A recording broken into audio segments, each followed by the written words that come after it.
Olho a Olho, com Cida Campos.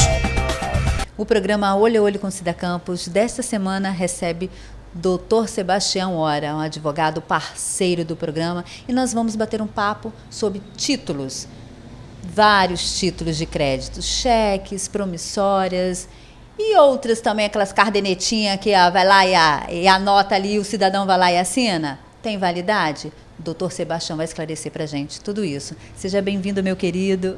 Muito obrigado. Boa tarde, Cida. Boa tarde a todas as pessoas que nos ouvem. Espero aqui poder suprir aí todas as dúvidas que você tem e que seus telespectadores tenham também. Doutor Sebastião, são muitas perguntas. Inclusive, eu mesma tenho uma. Mas vamos lá. Qual o prazo para a cobrança de um cheque? Perfeito, Cida. É uma dúvida bem interessante. Veja bem, em relação de cheque, nós temos que se aprofundar um pouco sobre como funcionam os processos dentro do direito. Nós temos basicamente duas espécies de processos no direito atual, né? O processo de conhecimento e o processo de execução. Quando você fala em possibilidade de cobrança de cheque, as pessoas tendem muito a pensar em prescrição ou falar na palavra, né? O cheque prescreve. O que acontece? Na verdade, o que nós temos como prescrito é a força executiva do cheque, ou seja, a possibilidade de que aquele cheque seja cobrado judicialmente através de um processo de execução. Qual a diferença desse processo de execução para o processo de conhecimento? No processo de conhecimento, as partes envolvidas vão discutir qual o direito e a quem aquele direito pertence. É um processo em que, naturalmente, você tem uma delonga maior entre seu início, meio e fim. Já o processo de execução, você não tem a discussão de quem pertence àquele direito, mas propriamente a forma que você vai efetivar aquele direito que está sendo buscado judicialmente. Correto? O cheque, ele é um título executivo extrajudicial por força de lei. Então, dentro de certo período, você consegue se utilizar da via executiva do processo de execução se aquele cheque ainda não tiver perdido a sua força executiva, não ter prescrito a força executiva daquele título. Qual é esse período, Sebastião? Cida, nós temos na nossa legislação, hoje, a especificação de que o cheque, se emitido na mesma praça em que ele deve ser apresentado, o período de prescrição da força executiva dele será de 7 meses. Se ele foi emitido numa praça diferente àquela que ele vai ser apresentado, ou seja, a pessoa assinou dado local no cheque ou estava escrito naquele cheque um local de assinatura como distinto daquele onde está o banco que vai pagar aquele valor dito ali no cheque, você terá um prazo de 8 meses para que ele perda essa sua força executiva. Esse período ele é dividido de que forma? O período de prescrição são 6 meses que se contam a partir do prazo de apresentação desse cheque. Esse prazo de apresentação para o cheque na mesma praça é de 30 dias e em praça diferente é de 60 dias. Por isso que nós temos aí 30 dias com mais 6 meses, 7 meses e 60 dias com mais 6 meses, 8 meses. Contudo, isso não significa que aquele cheque não possa ser cobrado judicialmente, correto? O que é o cheque? O cheque ele é uma ordem de pagamento à vista. Eu estou determinando que uma instituição financeira a qual eu possuo conta pague para aquela pessoa que eu anotei no cheque que deve receber o valor que está ali escrito. Perfeito? Isso significa que você tem, de uma forma geral, uma dívida líquida, certa e exigível, que está exposta ali dentro daquele cheque.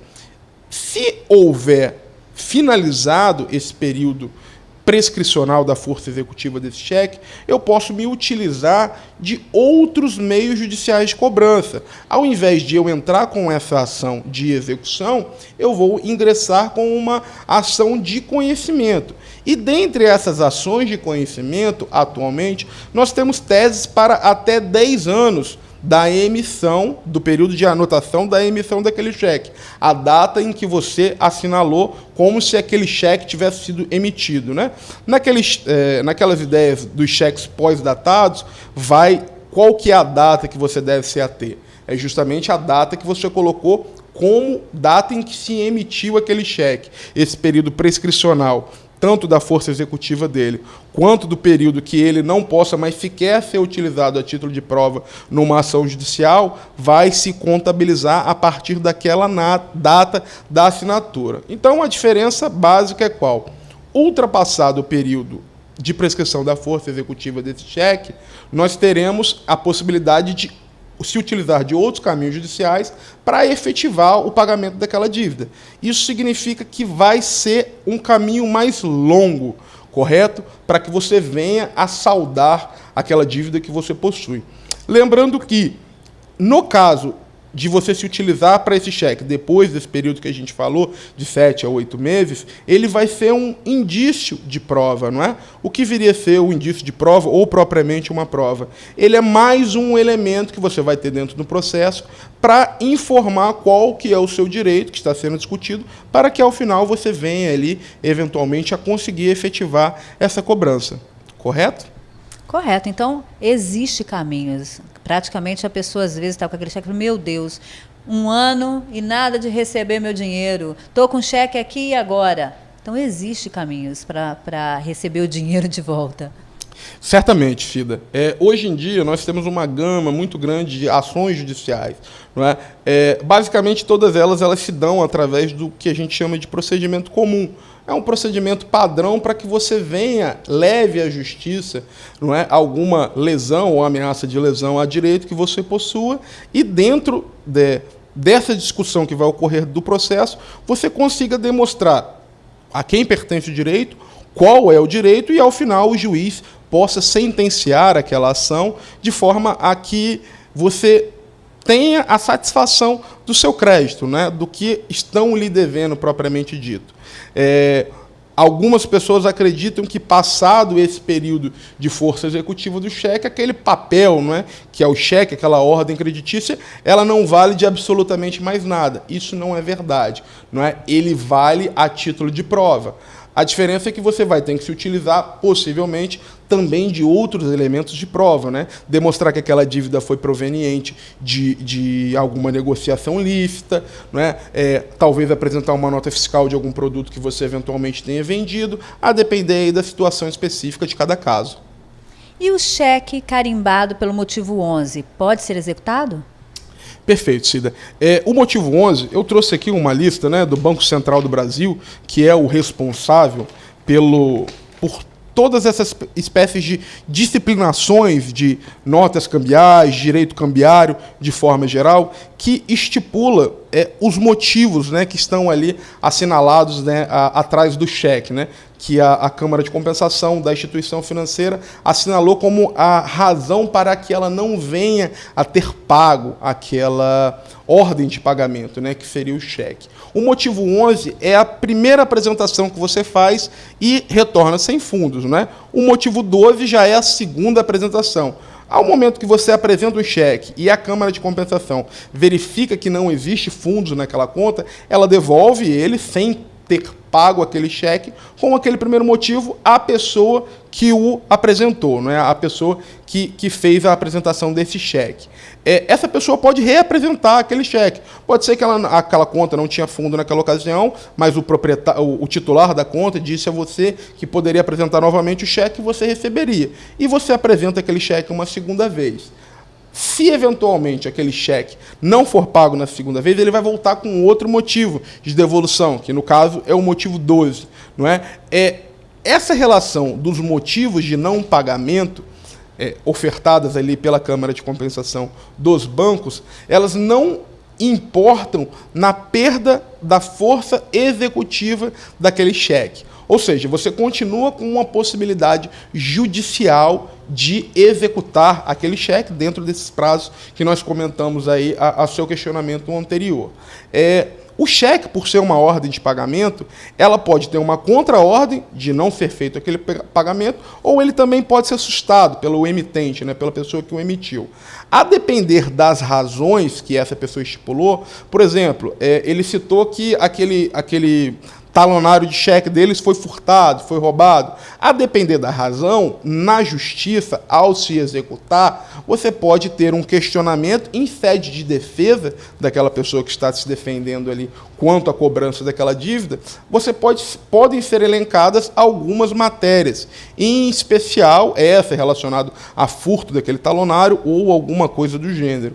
Correto? Mas isso não impede que você faça a execução, ou seja, busque a justiça para cobrar aquela dívida que está naquele cheque. Você pode se utilizar dele normalmente para exercer essas ações judiciais, correto? Doutor Sebastião, uma empresa de pequeno porte, ela pode ajuizar alguma ação sem advogado a um cliente que está devendo? Perfeito, Cida. Outra excelente pergunta. Não é? Hoje em dia, foi instituído no nosso país. Na verdade, essa instituição ela já antecede aí, há bons anos, era conhecido como Juizado de Pequenas Causas. Atualmente chama-se Juizado Especial Cível, né? Foi instituído aí pela Lei 9.099 em 1995. Ele tem a possibilidade de que a pessoa ajuize ações sem a necessidade de um advogado até dado limite. Qual o limite que nós temos? Nós temos o limite de 20 salários mínimos para aquelas ações em que não haveria uma suposta necessidade de advogado. A pessoa lesada, a empresa lesada, poderia ir direto ao Juizado Especial Cível e formular a sua reclamação no balcão do Juizado Especial Cível para que haja essa cobrança.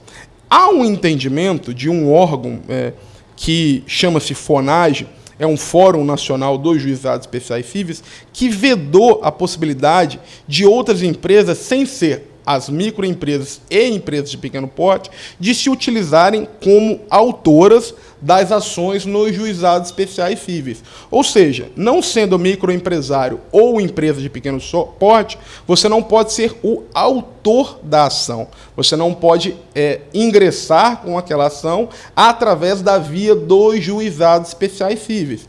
Isso não significa que essa pessoa não vá ter a sua tutela, né, jurisdicional que ela está procurando da justiça, pelo fato dela não conseguir ajuizar essa ação pelo juizado especial cível. Ela vai procurar a justiça comum, que são aí as varas cíveis, né, habituais.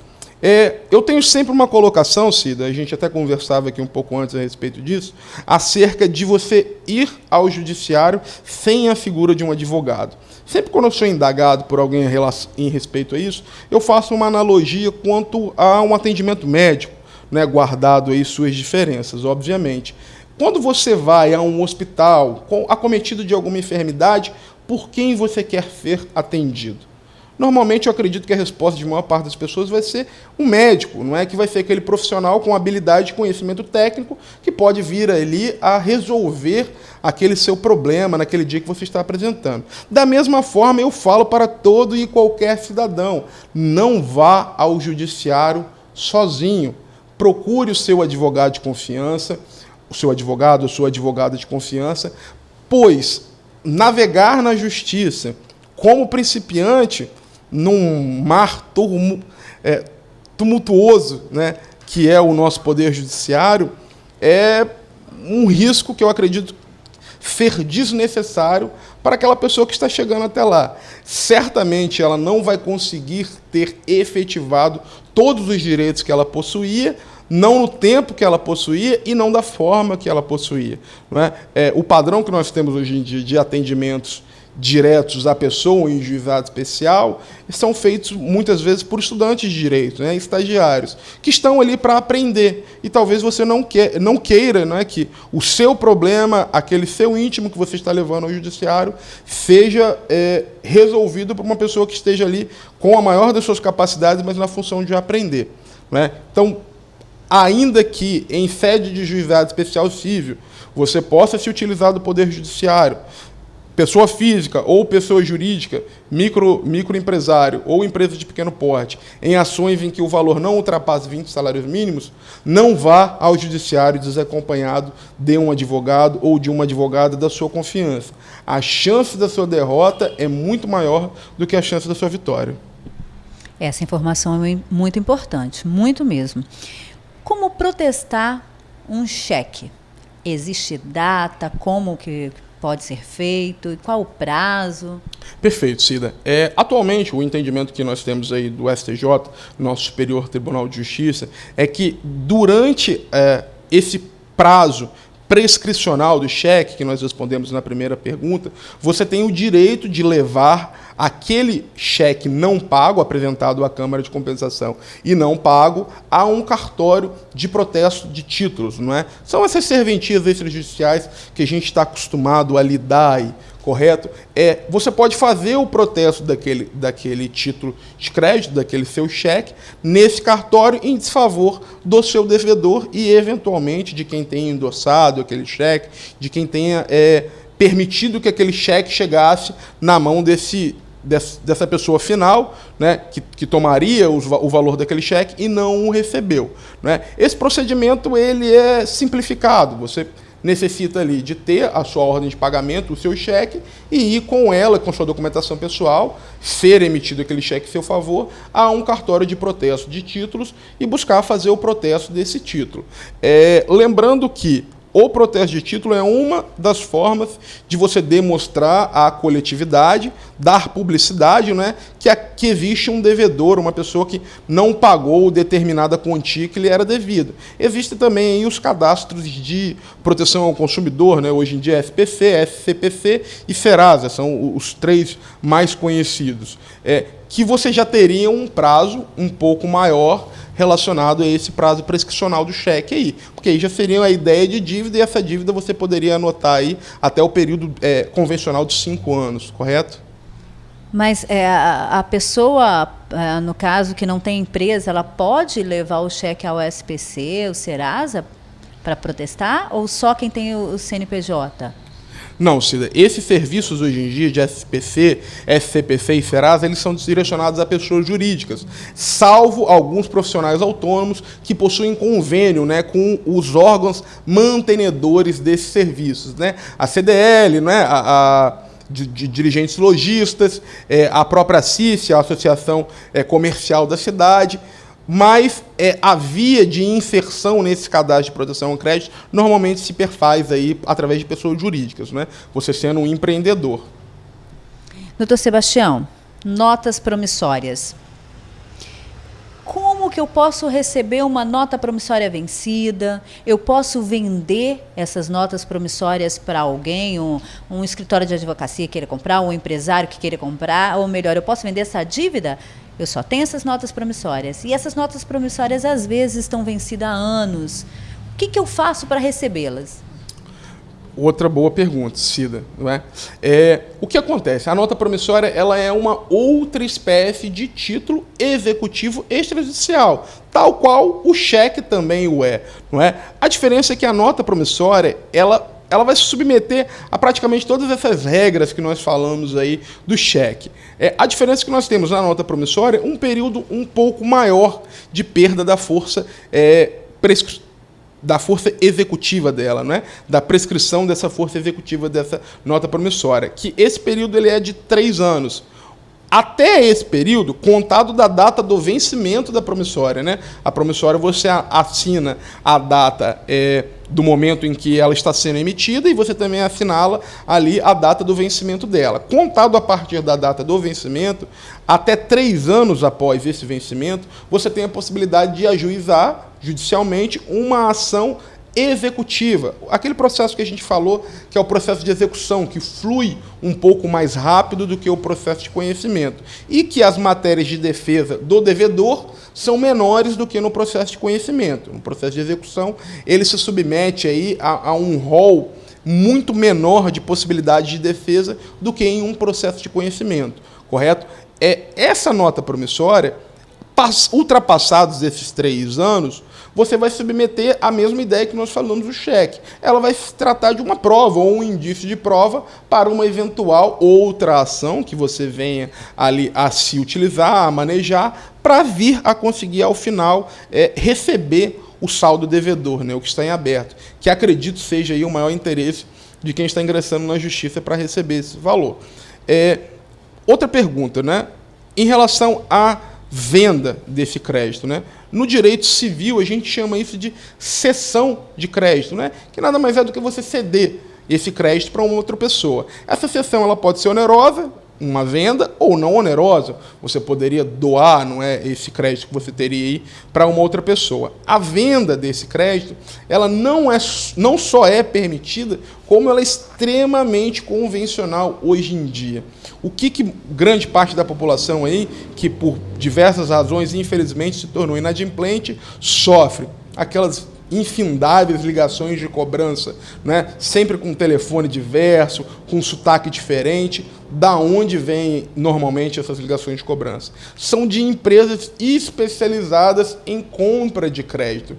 Essas empresas compram normalmente esses créditos de instituições bancárias, né? que são as pessoas ali que reúnem uma quantidade maior de devedores, compram por quantias bem baixas, né? Bem inferiores ao valor real da dívida, e buscam, através de todas as formas possíveis, as ligações, uma das principais, cobrar aquela dívida de forma que aquela dívida seja saldada pela pessoa do devedor.